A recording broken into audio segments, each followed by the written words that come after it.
నియోజకవర్గం ప్రజల నుంచి వస్తున్న స్పందన చూసి ఆనందం వ్యక్తం చేశారు విశాఖ కూటమి అభ్యర్థి శ్రీ భరత్. విశాఖ కలెక్టరేట్లో ఆయన తన సతీమణి తేజస్విని, ఎమ్మెల్యే అభ్యర్థులు గంట, వెలగపూడి, పల్లా వంశీకృష్ణ, విష్ణుకుమార్ రాజులతో కలిసి నామినేషన్ వేశారు. అప్పుల్లో ఉన్న రాష్ట్రాన్ని కేంద్రం సాయంతో అభివృద్ధి పదంలో నడిపిస్తామన్నారు. ఆగస్టు 15లోగా తెలంగాణలో 39,000 కోట్ల రూపాయల రుణమాఫీ చేయకపోతే రేవంత్ రెడ్డి రాజీనామా చేస్తారా అని మాజీ మంత్రి హరీష్ రావు సవాల్ చేశారు. సంగారెడ్డి జిల్లా కొండాపూర్లో బీఆర్ఎస్ ముఖ్య నాయకులతో సమావేశమయ్యారు. కాంగ్రెస్ ఇచ్చిన గ్యారంటీలు ఎంపీ ఎన్నికల్లో భస్మాసుర హస్తాలవుతాయన్నారు. కాంగ్రెస్ను ఓడించేందుకు 100 కారణాలున్నాయని హరీష్ చెప్పారు. కోనసీమ జిల్లా అమలాపురం వైసీపీ ఎమ్మెల్యే అభ్యర్థి పీసీఏ విశ్వరూప్ నామినేషన్ వేశారు. తన కార్యాలయం నుంచి ఆర్డీఓ ఆఫీస్ వరకు భారీగా ఊరేగింపు వెళ్లి విశ్వస్వరూప్ నామినేషన్ దాఖలు చేశారు. కొత్తపేటలో వైసీపీ అభ్యర్థి జగ్గిరెడ్డి నామినేషన్ వేశారు. రాజోల్లో జనసేన అభ్యర్థి దేవాప్రసాద్, పి గన్నవరంలో ఇప్పటి వేణుగోపాల్ నామినేషన్ దాఖలు చేశారు. గుంటూరు జిల్లా తాడికొండ ఆర్ఓ ఆఫీసులో వైసీపీ అభ్యర్థి మేకతోటి సుచరిత నామినేషన్ దాఖలు చేశారు. గుంటూరు నుంచి భారీగా ర్యాలీగా తాడికొండకు సుచరిత చేరుకున్నారు. నామినేషన్ కార్యక్రమానికి వచ్చిన ప్రతి కార్యకర్తకు ఆమె ధన్యవాదాలు తెలిపారు. ప్రతి ఇంటికి సంక్షేమ ఫలాలు ఇచ్చిన ఘనత జగన్కే దక్కుతుందన్నారు. విశాఖ వైసీపీ ఎంపీ అభ్యర్థిగా బొత్స ఝాన్సీ నామినేషన్ వేశారు. విశాఖలో సిద్ధం బస్సు యాత్రకు లక్షలాది జనం వచ్చారని వైవి సుబ్బారెడ్డి అన్నారు. వైసీపీ బలం ఓట్ల రూపంలో చూపిస్తామని వైవి ధీమాగా చెప్పారు. విశాఖను పరిపాలనా రాజధానిగా మారుస్తామని బొత్స ఝాన్సీ అన్నారు. జగన్ పాలనకు జనం బ్రహ్మరథం పడుతున్నారని మంత్రి బొత్స సత్యనారాయణ తెలిపారు. మన్నం జిల్లా అరకు కూటమి ఎంపీ అభ్యర్థిగా కొత్తపల్లి గీత నామినేషన్ వేశారు. ఈ సందర్భంగా గీత పార్వతీపురం పాత బస్టాండ్ నుంచి కలెక్టరేట్ వరకు భారీగా ర్యాలీ నిర్వహించారు. ఎన్నికల్లో కూటమి విజయం ఖాయమన్నారు కొత్తపల్లి గీత. నామినేషన్ కార్యక్రమంలో పాల్గొన్న కేంద్ర మంత్రి ఫగన్ సింగ్ పులస్తిని కృతజ్ఞతలు తెలిపారు.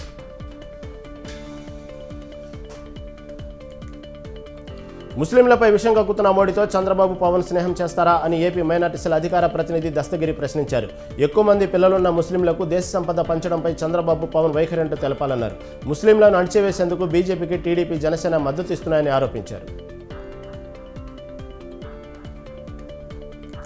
ఆదిలాబాద్ కాంగ్రెస్ అభ్యర్థి ఆగతరం సుగుణ కలెక్టరేట్లో ఆర్ఓకు నామినేషన్ అందజేశారు. సుగుణ వెంట మంత్రి సీతక్క, ఖానాపూర్ ఎమ్మెల్యే బొజ్జు పటేల్, నిర్మల్ జిల్లా DC chief Srihar Rao, BJP BRS అభ్యర్థులు పాతవారే అని, ఆదిలాబాద్ అభివృద్ధికి పనిచేయలేదని మంత్రి సీతక్క ఆరోపించారు. సుగుణను గెలిపిస్తే అభివృద్ధి చేసి చూపిస్తామన్నారు. పల్నాడు జిల్లా గురజాల టీడీపీ ఎమ్మెల్యే అభ్యర్థిగా ఏర్పతినేని శ్రీనివాసరావు నామినేషన్ దాఖలు చేశారు. 2019లో వైసీపీ అమలు కాని హామీలతో అధికారంలోకి వచ్చిందని ఏర్పతినేని విమర్శించారు. రాజారెడ్డి రాజ్యాంగాన్ని అమలు చేయాలని చూస్తే పల్నాడు ప్రజలు ఊరుకోరని హెచ్చరించారు. శ్రీకాకుళం జిల్లా పాతపట్నం నియోజకవర్గంలో మంగళవారం టీడీపీ చీఫ్ చంద్రబాబు బహిరంగ సభ జరుగుతుందని ఎమ్మెల్యే అభ్యర్థి మామిడి గోవిందరావు తెలిపారు. చంద్రబాబు సభను విజయవంతం చేయాలని గోవిందరావు ప్రజలకు పిలుపునిచ్చారు. మాజీ ఎమ్మెల్యే కమలటితో తమ విభేదాలు లేవని మామిడి చెప్పారు. శ్రీ సత్యసాయి జిల్లా మడకసిర టీడీపీ రెబల్ అభ్యర్థిగా డాక్టర్ సునీల్ కుమార్ రిటర్నింగ్ అధికారికి తమ నామినేషన్ అందజేశారు. సునీల్ వెంట అభిమానులు వేలాదిగా తరలివచ్చారు. భారీగా జనం రావడంతో కాస్త ఉద్రిక్తత నెలకొంది. టీడీపీ జెండాలను మహిళలతో చెప్పులతో కొట్టారు. ఎంతగానో నమ్ముకున్న టీడీపీ తనకు ద్రోహం చేసిందని సునీల్ ఆవేదన వ్యక్తం చేశారు.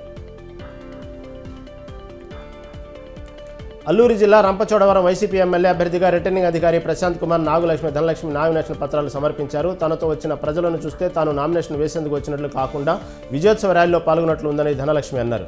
జగన్ చేసిన అభివృద్ధి తనకు గెలుపు సాధిస్తాయన్నారు. తిరుపతి జిల్లా చంద్రగిరి టీడీపీలో కొత్త జోష్ వచ్చింది. టీడీపీలో చేరిన dollars group chairman Divakar Reddy ఆత్మీయ సమావేశానికి పెద్ద ఎత్తున ఆయన అభిమానులు, బంధువులు హాజరయ్యారు. ఈ సందర్భంగా వైసీపీ నుండి వందలాది మంది టీడీపీలో చేరారు. చంద్రగిరి టీడీపీ అభ్యర్థి పులిపర్తి నాని గెలుపు కోసం కష్టపడతానని దివాకర్ రెడ్డి చెప్పారు.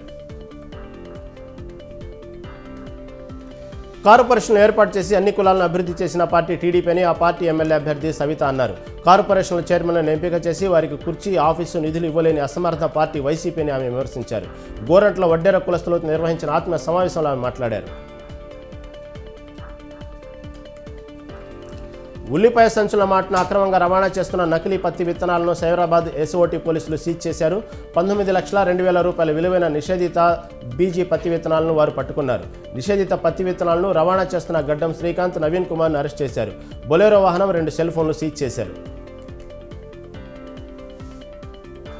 నంద్యాలలో చోరీ కేసును పోలీసులు ఛేదించారు. ఈ నెల 8న తేజ అపార్ట్మెంట్లో దొంగతనం జరిగింది. ఈ కేసులో ఆవుల కిరణ్ కుమార్, దుగ్గిరాల రాణిని పోలీసులు అరెస్ట్ చేశారు. నిందితుల నుండి 82 తులాల బంగారం, నగలు, 30 తులాల వెండిని స్వాధీనం చేసుకుని 2 కార్లు సీజ్ చేసినట్లు జిల్లా ఎస్పీ రఘువీరెడ్డి తెలిపారు. పత్తికొండ నియోజకవర్గం సిపి అభ్యర్థిగా రామచంద్రయ్య నామినేషన్ దాఖలు చేశారు. ఇండియా కూటమి బలపరిచిన సిపి అభ్యర్థి రామచంద్రయ్యను గెలిపించాలని ఆ పార్టీ నేత నారాయణ అన్నారు. ఇండియా కూటమి గెలుపు దేశానికి ఎంతో అవసరమని తెలిపారు. రాజ్యాంగ వ్యవస్థని నిర్వహణ చేయడమే ప్రధాని పనిగా పెట్టుకున్నారని విమర్శించారు. పెద్దపల్లి బీజేపీ పార్లమెంట్ అభ్యర్థి గోమాస శ్రీనివాస్ను గెలిపించాలని ఎంఆర్పీఎస్ అధ్యక్షుడు మందకృష్ణ మాదిగ పిలుపునిచ్చారు. పెద్దపల్లిలోని మాదిగ నేతగాని ఆత్మీయ సమావేశానికి ముఖ్య అతిథిగా హాజరయ్యారు. ఒక పేద కార్మిక బిడ్డగా అన్ని కార్మిక వర్గాలు గోమాస శ్రీనివాస్ను ఆశీర్వదించాలని అన్నారు. మియాపూర్లో సాఫ్ట్వేర్ ఉద్యోగి అదృశ్యమయ్యారు. ఓ సాఫ్ట్వేర్ కంపెనీలో ఇంజనీర్గా పనిచేస్తున్న కేవీ ప్రసాద్ రెడ్డి ఆఫీస్కి వెళ్లి వస్తానని చెప్పి ఉదయం ఇంట్లో నుంచి వెళ్లిన ప్రసాద్ రెడ్డి తన మొబైల్ ఫోన్ను ఇంట్లోనే వదిలి వెళ్లారు. విచారణలో ఆఫీస్కి వెళ్లలేదని తెలుసుకున్న భార్య ఎంతసేపటికి భర్త ఆచూకీ లభించకపోవడంతో పోలీసులు ఫిర్యాదు చేశారు. నెల్లూరు జిల్లా ఆత్మకూరు నియోజకవర్గం టీడీపీ ఎమ్మెల్యే అభ్యర్థి ఆనం రామనారాయణ రెడ్డి నామినేషన్ దాఖలు చేశారు. ఆత్మకూరు పట్టణంలోని సత్రం సెంటర్ నుండి ర్యాలీగా బయలుదేరిన మున్సిపల్ కార్యాలయంలో ఎన్నికల రిటర్నింగ్ అధికారికి మధులతకు 4 సెట్ల నామినేషన్ పత్రాలు అందజేశారు. రేపటి నుండి ఎన్నికల ప్రచారాన్ని మరింత విస్తృతం చేస్తామని తెలిపారు.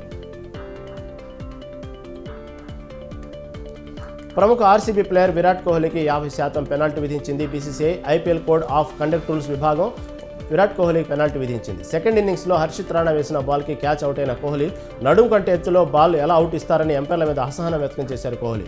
మ్యాచ్ జరుగుతున్న సమయంలో అంపైర్ల మీద అరిచినందుకు పెనాల్టీ వేసింది బీసీసీఐ. జగిత్యాల జిల్లా మెట్పల్లిలో విశ్వ హిందూ పరిషత్ బజరంగ్ దళ ఆధ్వర్యంలో హనుమాన్ శోభయాత్ర ఘనంగా నిర్వహించారు. పట్టణ శివార్లోని శివాలయం నుంచి పాత బస్టాండ్ మీదుగా అయ్యప్ప స్వామి ఆలయం వరకు బైక్ ర్యాలీ నిర్వహించారు. జై శ్రీరామ్ నినాదాలతో పట్టణం అంతా హోరెత్తింది.